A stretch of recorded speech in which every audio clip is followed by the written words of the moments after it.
television station, Glendale Channel 11. Thank you for joining us.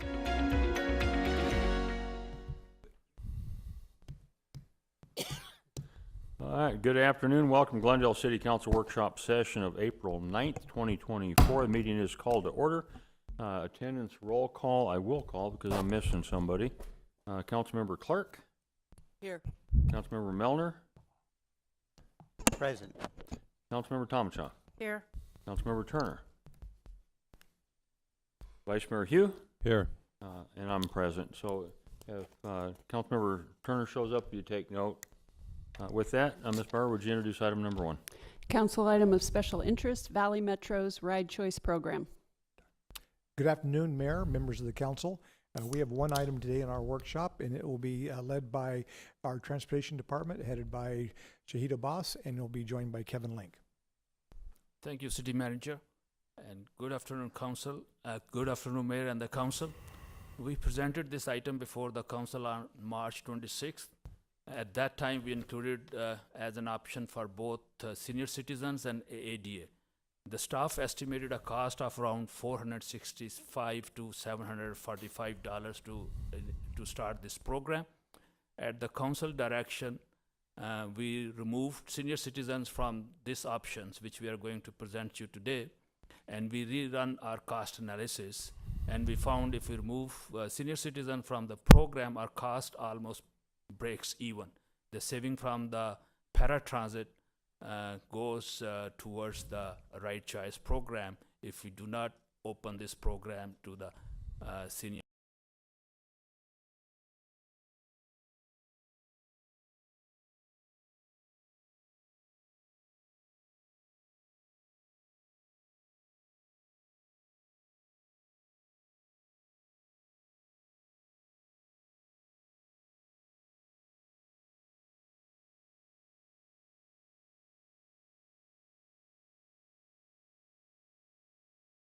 Thank you, Mr. Abbas. Good afternoon, Mayor and Council members. I'm happy to be back this afternoon for the follow-up for our discussion of a couple weeks ago on the Ride Choice program. So the first slide is a quick recap of the Ride Choice program. Clients are placed in the 20 trip per month program as the default option unless they use the service for recurring medical trips or their means to get back and forth from their place of employment. If they use the service for either one of those purposes, then they're placed in the 50 trip per month plan. You can see on the slide, you can see what the current average cost per trip is, the average trip length and cost per mile for cities and jurisdictions in this fiscal year. And then as Mr. Abbas said, there's currently no option to restrict the length of trips on the Ride Choice program. This is a quick recap of our ADA paratransit service. You've seen this before. And just a reminder, for these trips, the origin and destination must be within 3/4 of a mile of a bus stop or a light rail station. And the trip has to be taken during the hours of operation of those two modes. So here's a cost comparison between the two services of a 6-mile trip from the Heroes Park area to a Walmart located at 51st Avenue and Indian School. The top table is a cost breakdown for an ambulatory client, and then the bottom table is for a wheelchair client. These costs are based on this year's 24 cost. Here's a comparison of a 13-mile trip originating in the Brandywine neighborhood to a Walmart located at 16th Avenue and Bethany Home Road. This comparison was also based on this year's numbers. And you can see the difference in the cost for the client between the Ride Choice and the regional ADA service. The reason for the same cost to the city on both trips on the regional service is that service is a per trip cost contract, whereas the Ride Choice program is based on miles. Valley Metro gave me a breakdown of what the city's cost would be based on this year's numbers and cost for trips ranging from 3 to 13 miles for both ambulatory and wheelchair passengers, and that's what I use to arrive at these costs. So as Mr. Abbas stated, based on our discussion a couple of weeks ago, our assumptions and scope have changed. So this slide depicts the fiscal '25 cost estimate for both services combined, with the implementation of a one-year Ride Choice pilot program in which ADA certified residents only would be eligible for the program. If the direction is to implement a pilot for the Ride Choice programs, we recommend doing a one-year pilot as opposed to a 6-month pilot. As with any new service, it takes a while for the word to get out and for the residents to become familiar with the program. With the one-year pilot, we feel we would have more data to make an informed determination on whether or not the program should be continued and that if it is sustainable. If you do the math, you'll see that the average cost per trip on the Ride Choice program is about $45.26. In Valley Metro's proposed '25 budget, they are estimating an average cost per trip of $36.70, which is 11% decrease from this year's cost, even though the overall program cost is going to increase by 24%. That number was derived by looking at all trips across the entire region, regardless of lengths or space types. So to provide a more accurate estimate of what our cost would be should we implement the program, I used the current makeup of our regional ridership. Currently, we're averaging about 14 wheel trips per day on the regional ADA service, which makes up 26% of the total trips taken. I use those numbers to break down the 7,900 trips you see on the screen to arrive at the cost of the $359,000 for those short trips.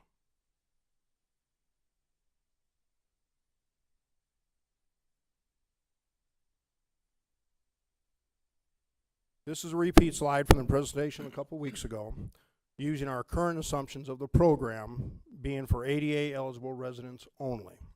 The $359,000 number you see is a carryover from the previous slide, and then the $438,000 number is a number estimated on the program if it should grow by 22% as forecasted by Valley Metro. I arrived at those numbers the same way, using the same calculations as I did in the previous slide. So in summary, we're estimating the cost of a one-year Ride Choice pilot program to be somewhere in the neighborhood between $359,000 and $438,000. The cost for both combined with the regional ADA service is again estimated between 1.5 and 1.63 million. As I mentioned, the program cost within the region is projected to increase by 24% in '25, even though the unit cost, the per trip cost, is lowering. And then the ridership is projected to increase by 22%, as I mentioned earlier also. So with that, that concludes my presentation. I'd be happy to answer any questions the council may have. The question I have for you right off the bat is, we thought we were watching petroleum lower in price when in fact it's doing just so. It's going up, and what I've read recently is it looks as though it's going to continue to do that for the unforeseeable future. Did you take into account any of those price increases in your cost estimates? Mayor, members of the council, right now we don't have the we don't have the data for '25 to know what the wheelchair trips would cost us, and that's a big component of what the overall cost would be. So I used the estimates from Valley Metro for '25, factoring in our wheelchair trips. So yes, I did, but those costs vary per month just depending on the trips taken, the length taken.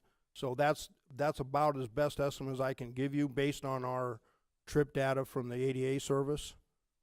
Okay. All right. Well, I know Councilmember Tomachop got pretty deeply involved in this a while back, so I'm going to open this up for her. Thank you. And then we'll Thank you, go Mayor. Any other questions? Thank you.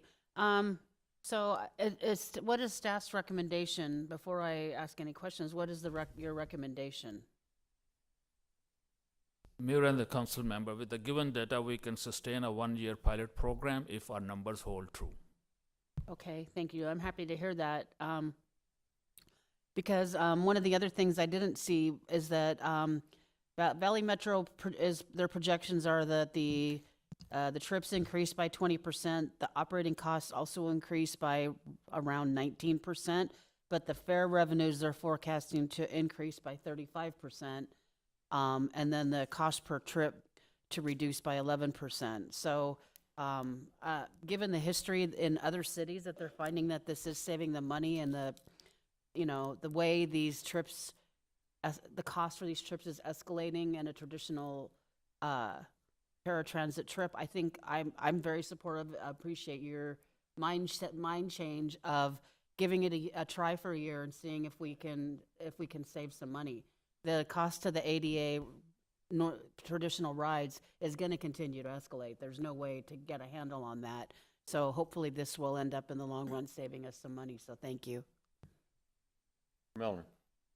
Thank you. Yeah, I was in support of this as long as we could show some cost savings, but I don't see that here. Am I missing something? I'm sorry, what was the question, sir? Yeah, when we discussed this earlier, I said I was in support of it if we could show some cost savings. Now, you only did 1 year projection, but where would the cost savings? I mean, if we're saving money, I can see the cost per, for the ride choice is much less, but I'm not. But you're saying it's actually going to increase our total cost. So I'm kind of confused how we're having savings, but what costing us more. Mayor, Councilmember Malinar, on the slide that I currently have up, so for fiscal 25, we're estimating for just the regional service, our estimate from Valley Metro was 1.7 million. Okay, and that's based on 24,000 trips provided. Right. Okay, so if we take, and our assumption is that the shorter trips, the 8 miles or less trips, would transition to the Ride Choice program because that would be cheaper for the resident, and those are about 7,900 trips. So then if you take the cost of those trips on the Ride Choice program, that comes out to about 359,000. But then if we reduce, obviously we take those 7,900 trips off of the regional service, but we still have to pay for the longer trips, which comes to about 1.2 million, roughly 16,000 trips. So if you add up the cost of the longer trips that we will continue to provide on the regional service at 1.2 million, and add in the additional 359,000 that we're estimating the cost for the shorter trips on Ride Choice, it comes out to about 1.56 million, which is roughly $200,000 less than what all those trips would cost us on the regional service. Okay. I was getting confused with your 22% increase in your last statement. With that is just overall cost. That's not an increase over current. Mayor, Councilmember Malinar, that's the overall cost of the program across the region for all cities. So that the overall program cost, which Valley Metro obviously administers, is going to increase from this year. But the unit cost, the per trip cost, is going to lower because there's more trips to spread the variable cost across. Did I answer your question? Yes, thank you. And just, you said about 200,000, about 140,000, correct, that we're saving? The savings? Yes, sir. 1.56, 1.7? Yes, sir. Okay, so, and that would be larger if we didn't have a 20% increase in fuel and things like that? Yes, sir. Okay. Makes sense. What do you got? Surprisingly, nothing. I think this is all very confusing, but the overriding issue is that if we do engage in the pilot project for a year, there is some cost savings for the first year. So I'm willing to go along with the pilot project for a year, and then let's take another look at it, because if these cost increases occur, that may change the whole view of the situation. So I would be amenable to moving forward with the pilot project for 1 year. Okay, one other question I have is what would you anticipate it would take to get the word out for the public so they understand it's a different program? And then when would you want to implement that? Mayor, council members, Valley Metro would play a big part in that. they've got a very good marketing program, so they would help us. We would, put it on our website. We would get the word out. We would probably want to do some public outreach. We just have to be careful if we're going to limit it to ADA only, we have to be mindful of that and how we put the word out. So we would advertise it obviously on our website, and Valley Metro would help us with some marketing materials. I would think July 1st could be doable. We wouldn't, it'd be the start of the fiscal year. It would align well with our IGA and our services agreement with Valley Metro. But even if it was pushed to August, I don't think that would be a problem. It would give us a little bit more time to get the word out. Right. Well, and my other question was going to be if we do a one-year pilot program, if we could start at July 1, we would need to make that decision a year from now if we're going to keep this program or change it again. So we really don't have 12 months. We would have probably more like 9 months. Mayor, that's correct. Yeah, depending on how early. I mean, I would hope we would know around the 8-10 month mark of what the program is doing, how popular it is it being used, is it not being used, but you're correct. We would have to know a little, before we get into the whole budget, well, not before the budget process, but around this time. Okay, so it's not going to be truly a one-year pilot program. It'll be about a 9-month pilot program, roughly. Okay. Yes, question? No? Question? Mayor? Yes. I just have one suggestion in terms of getting the word out. Why don't you prepare an explanatory flyer and pass them out to all your current ridership when they get on the vehicle, so that those who are currently using the service will be aware of the change? Mayor, Councilmember Clark, it's an excellent idea. I'm sure we would, put them in all of our buses and get the word out. We would put something on our telephone hold line in our call center, so folks can hear the message. Absolutely. Okay. We have consensus? There you go. Thank you, Mayor. Thank you, Mayor and the council. Okay. Anything from the city manager? Just 3 quick items, Mayor, members of council.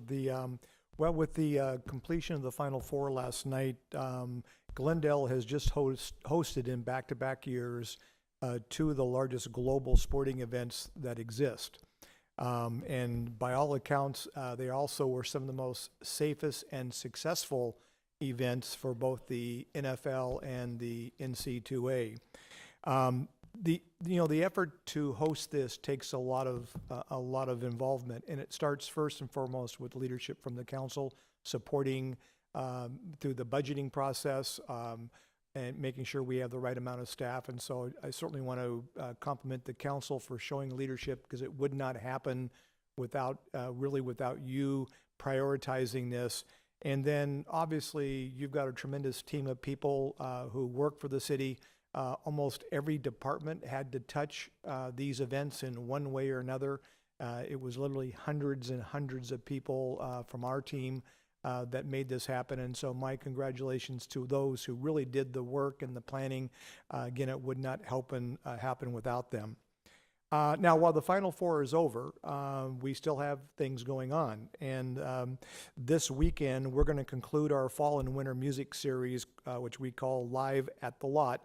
And we'll have events both this Saturday, the 13th, with a rhythm and blues concert, and that will start from 1 p.m. to 6 p.m.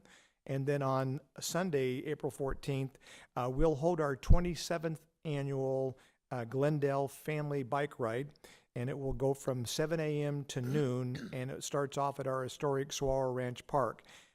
This annual celebration, as you're aware of, really focuses on the health and fitness of our community, and is open to all ages and bicyclists of all skill set. So we hope you'll get a chance to turn out as well. And then finally, in about 2 weeks, we will graduate our first class of 2024 for our firefighters. And there'll be a graduating course from our Regional Fire Academy. And again, once again, this started first with the investment the council made by funding 12 additional positions in our budget. And so we're excited to have them graduate here shortly and joining our ranks. Under the leadership of our Fire Chief Ryan Freeborg, these firefighters will deliver on the mission to make our community safer and using innovative fire, medical, and customer services. So we'll welcome them to our team. And with that, Mr. Mayor, it concludes my report. Thank you. Mr. Bailey? No report, but just for clarity's sake, there is a typo in the agenda. We will be going into an executive session, and it references Surprise's position, but this is the City of Glendale, and so it'll be our position. So I just want to make sure everybody understands that in the notice that said Surprise's position, that would be my typo. And it's our position, Glendale's position. But just wanted to make sure that was clear on the record. All right. Council item special interest? Councilmember Clerk? No? Councilmember Milner? Nothing today, Mayor. Councilmember Tomachow? Day, Mayor. Councilmember Turner? Vice Mayor? Nothing, Mayor. Nothing from myself. Can I get a motion to go into executive session? Second. I have a motion and a second. Any discussion? Hearing none, all in favor, vote aye. Aye. Any opposed, vote nay. Appears the ayes have it. Do have it. The motion carries. Council meeting is recessed.